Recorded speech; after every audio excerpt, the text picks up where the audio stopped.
Hello everyone, मैं अभिषेक भारद्वाज एक बार फिर आप सभी का स्वागत करता हूं अपने यूट्यूब चैनल बायोलॉजिक पे। पिछले वीडियो में अपन ने बात करी थी एंजाइम की क्रियाविधि, जिसमें अपन ने तालाचाबी सिद्धांत, प्रेरितासंजन सिद्धांत और सक्रियण ऊर्जा के बारे में चर्चा की थी। आज अपन बात करेंगे एंजाइम की क्रियाविधि को प्रभावित करने वाले विभिन्न कारकों के बारे में। तो चलिए शुरू करते हैं। यहाँ सबसे पहले कारक की अपन बात करते हैं। नंबर 1, तापमान यानी कि टेम्परेचर। तापमान की अगर अपन बात करें तो यहाँ दो चीज़ें आपको याद रखनी है। For example minimum temperature, for example जैसे कि 0 डिग्री सेल्सियस। 0 डिग्री सेल्सियस पे अभिक्रिया की दर यानी कि जो रिएक्शन है उसकी जो दर है, अभिक्रिया दर है, वो होती है 0 या 0। लेकिन जहाँ जो याद रखने की बात है वो ये कि इस तापमान पर एंजाइम जो हैं वो विकृत नहीं होते, अर्थात उनकी संरचना में परिवर्तन नहीं होता। इसके बाद यदि अपन बात करें मैक्सिमम टेम्परेचर की, यानी कि लगभग 50 डिग्री सेल्सियस या अबव, उससे ज़्यादा, तो ऐसी स्थिति में भी अभिक्रिया की दर 0 हो जाती है। लेकिन यहाँ एंजाइम पूरी तरह से विकृत हो जाते हैं, अर्थात अभिक्रिया को संपन्न करवाने के लायक नहीं होते, अर्थात इनकी संरचना क्या हो जाती है, परिवर्तित हो जाती है। अब इन दोनों चीज़ों को लेकर के यदि अपन ग्राफ शो करना चाहें तो ग्राफ कुछ इस प्रकार से प्राप्त होता है। नीचे की तरफ तापमान, ऊपर की ओर अभिक्रिया दर यानी कि रेट ऑफ रिएक्शन। तो यदि अपन यहाँ माने ये 0 डिग्री, ये maximum for example 50 degree Celsius, तो 0 डिग्री से जैसे जैसे अपन टेम्परेचर बढ़ाते हैं अभिक्रिया की दर बढ़ती है, और लगातार बढ़ाते हुए जैसे जैसे 50 डिग्री तक जाते हैं अभिक्रिया की दर वापस कम होकर के क्या हो जाती है, 0 हो जाती है।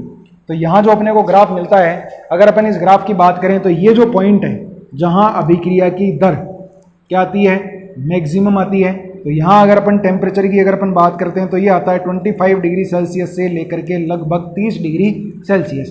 तो मैक्सिमम रेट या अभिक्रिया की अधिकतम दर 25 डिग्री सेल्सियस से लेकर के 30 डिग्री सेल्सियस के बीच में आती है। तो किसी भी एंजाइम की क्रियाशीलता के लिए अनुकूलतम तापमान क्या होगा, 25 डिग्री सेल्सियस से 30 डिग्री सेल्सियस। अब इसके बाद जो आता है नंबर 2, वो आता है पीएच। अब अगर पीएच की अगर अपन बात करें तो पिछले वीडियो में भी अपन ने चर्चा की थी। बहुत सारे एंजाइम हैं जो अम्लीय पीएच पर काम करते हैं, बहुत सारे ऐसे हैं जो क्षारीय पीएच पर काम करते हैं, लेकिन अधिकांश जो एंजाइम हैं वो अपने न्यूट्रल पीएच पर काम करते हैं। अर्थात मैक्सिमम जो एंजाइम है वो न्यूट्रल पीएच का सीधा सीधा आप मतलब निकाल सकते हैं उदासीन पीएच, और उदासीन पीएच में वैल्यू आती है pH = 7।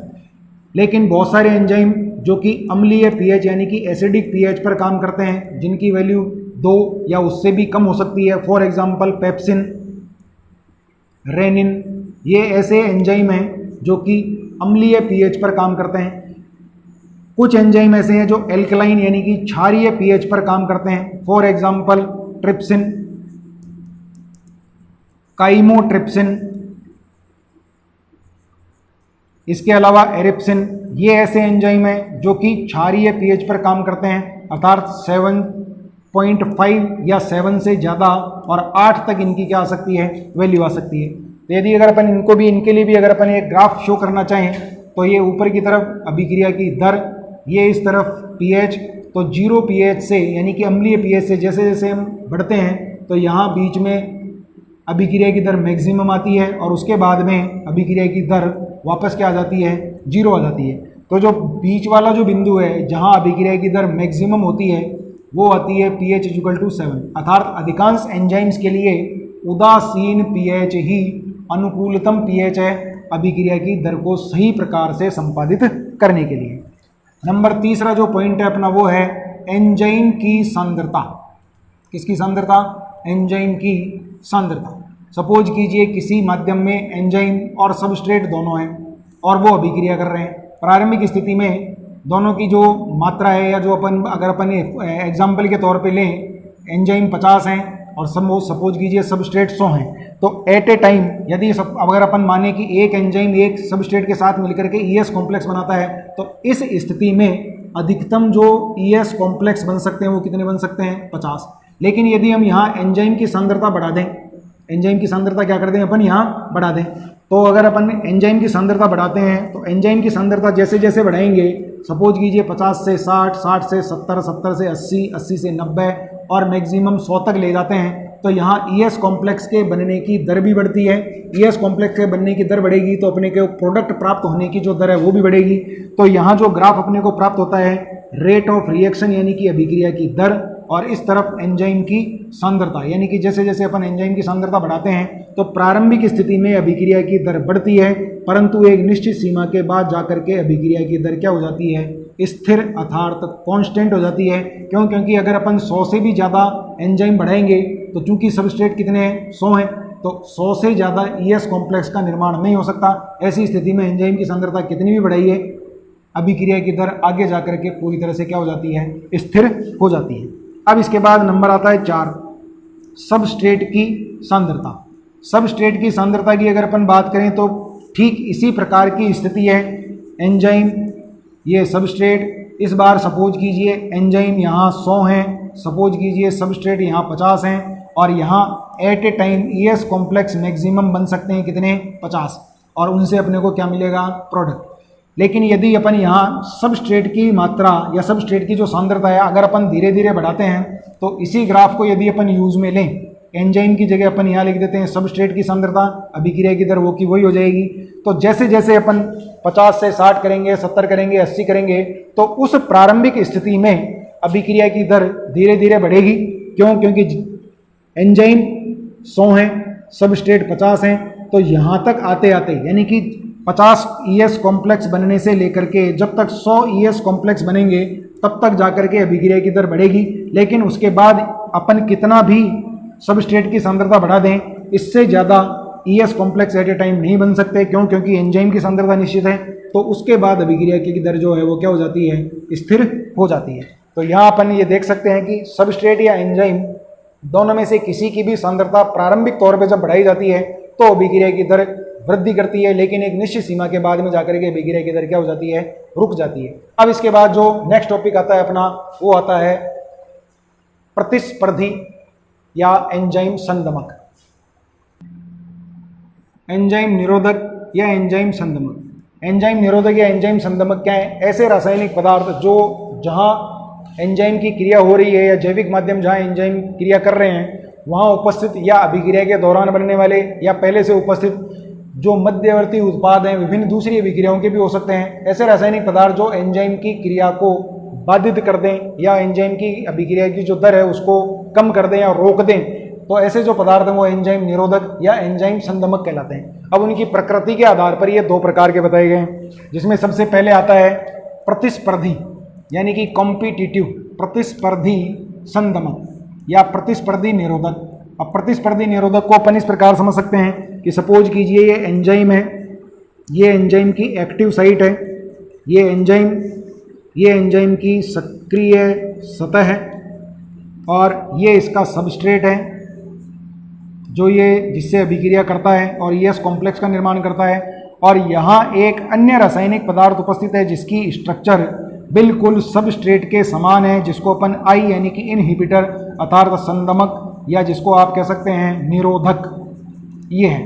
अब आप यहाँ ध्यान देंगे कि एंजाइम की एक्टिव साइट की स्ट्रक्चर के अकॉर्डिंग सबस्ट्रेट और इनहिबिटर दोनों यहाँ आकर के जुड़ सकते हैं, और सामान्य स्थितियों में सबस्ट्रेट की तुलना में इनहिबिटर अर्थात क्रियाधार की तुलना में निरोधक की प्रवृत्ति ज़्यादा होती है एंजाइम की सक्रिय सतह पर जुड़ने की। तो यहाँ सामान्य परिस्थितियों में क्या बनना चाहिए था, ES कॉम्प्लेक्स बनना चाहिए था, और ES कॉम्प्लेक्स से अपने को क्या मिलना चाहिए था, प्रोडक्ट मिलना चाहिए था। परंतु यहाँ पर ES कॉम्प्लेक्स बनने के बजाय अपने को प्राप्त होता है EI कॉम्प्लेक्स। अब EI कॉम्प्लेक्स जब यहाँ बन जाता है तो यहाँ अपने को प्रोडक्ट नहीं मिलता, और प्रोडक्ट नहीं मिलने की वजह से जो अभिक्रिया की दर है या जो रेट ऑफ रिएक्शन है वो यहाँ क्या हो जाती है, कम हो जाती है। इसके लिए अपन एक एग्जाम्पल ले सकते हैं। फॉर एग्जाम्पल एक एंजाइम है जिसका नाम है सक्सिनिक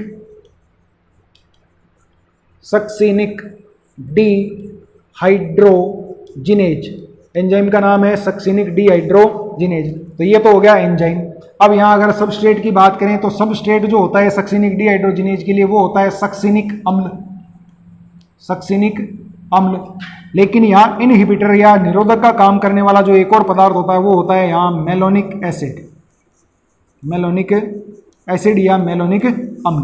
तो जो मेलोनिक अम्ल है वो सक्सिनिक डिहाइड्रोजिनेज एंजाइम का निरोधक है, जो कि सक्सिनिक अम्ल के साथ कंपटीशन यानी कि प्रतिस्पर्धा करके एंजाइम की सक्रिय सतह पर आकर के जुड़ जाता है, जिसकी वजह से अभिक्रिया की दर EI कॉम्प्लेक्स बनने के कारण क्या हो जाती है, कम हो जाती है। हाँ, इस स्थिति को हम दूर कर सकते हैं। किस प्रकार से? यहाँ यदि हम सबस्ट्रेट की सांद्रता बढ़ा दें, यानी कि क्रियाधार की सांद्रता बढ़ा दें, सपोज कीजिए अगर दोनों एक एक हैं, सपोज कीजिए अगर मान लीजिए दोनों एक एक हैं, तो यहाँ इसकी प्रवृत्ति ज़्यादा है तो ये जल्दी जुड़ जाएगा। लेकिन यदि मान लीजिए यहाँ पर ये अगर मान लीजिए एक है और हम इसकी तुलना में इसकी सांद्रता या इसकी जो मात्रा है वो 10 गुना बढ़ा दें, तो रेंडमली या अगर अपन बात करें सामान्य तौर पे सबस्ट्रेट के जुड़ने के चांस ज़्यादा हो जाएंगे, और सबस्ट्रेट के जुड़ने के चांस ज़्यादा होंगे तो अभिक्रिया की दर को सामान्य स्थितियों में वापस लाया जा सकता है।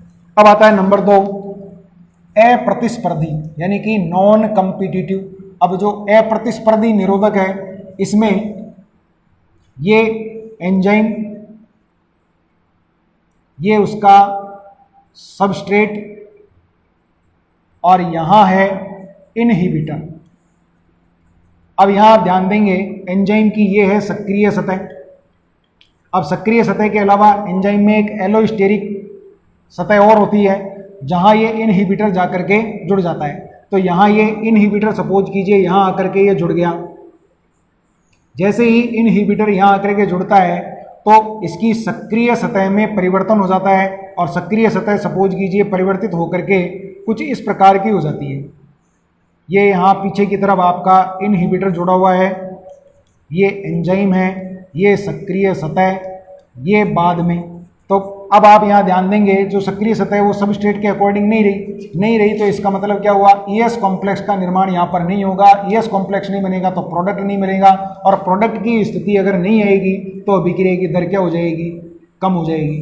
तो यहाँ चूंकि सक्रिय सतह पर जुड़ने के लिए S और I यानी कि क्रियाधार और निरोधक के बीच में कंपटीशन नहीं होता, इसलिए इसको अप्रतिस्पर्धी निरोधक कहते हैं। और यहाँ अप्रतिस्पर्धी निरोधक की स्थिति को दूर करने के लिए अपने पास केवल और केवल एक ही ऑप्शन होता है, वो होता है एंजाइम की सांद्रता को बढ़ाया जाए। क्यों? क्योंकि एक बार जिस एंजाइम के साथ इनहिबिटर जुड़ जाता है, जब तक वो जुड़ा रहेगा तो वहाँ सक्रिय सतह में परिवर्तन रहेगा, वो ES कॉम्प्लेक्स बनाने के लायक नहीं रहेगा। और इसके लिए जो एग्जाम्पल है वो है एक एंजाइम जिसका नाम है साइटोक्रोम ऑक्सीडेज। Cytochrome oxidase. अब जो साइटोक्रोम ऑक्सीडेज है, यहाँ इसका जो इनहिबिटर है वो होता है साइनाइड। क्या होता है? साइनाइड। साइनाइड की वजह से ये ES कॉम्प्लेक्स का निर्माण नहीं कर पाता, और ES कॉम्प्लेक्स का निर्माण नहीं होता तो ऐसी स्थिति में अभिक्रिया की जो दर है वो क्या हो जाती है, कम हो जाती है।